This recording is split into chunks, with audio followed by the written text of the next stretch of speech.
এই বাংলায় কারা কারা যেন বলেছিল যে মমতা ব্যানার্জির হাতে মহিলারা সুরক্ষিত নয়, মমতা ব্যানার্জির হাতে বাংলার উন্নয়নের লেশমাত্র নেই।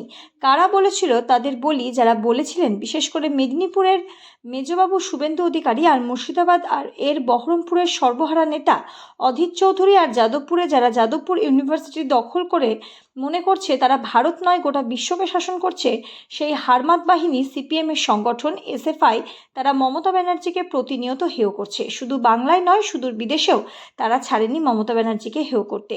তাই এইসব দিগ্গজ, এই সমস্ত জ্ঞানীগুণী নেতৃত্বকে বলি, জাপানের মতো এত উন্নতশীল দেশ যার টেকনোলজিতে গোটা বিশ্বকে তাক ধরিয়ে দেয়, সেই দেশটি কি এমন দেখালো মমতা ব্যানার্জির মধ্যে?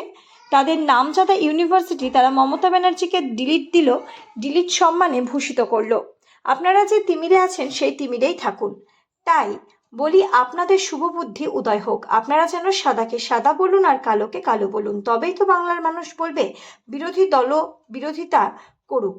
তার সঙ্গে মমতা ব্যানার্জির উন্নয়নের ধারা যেভাবে নারী শক্তিকে এগিয়ে নিয়ে যাচ্ছে সেটা নিয়ে একটু বলুন না, তাতে ভোট কমবে না আপনাদের, বরং ভোট বাড়বে। সত্যি কথা বলুন।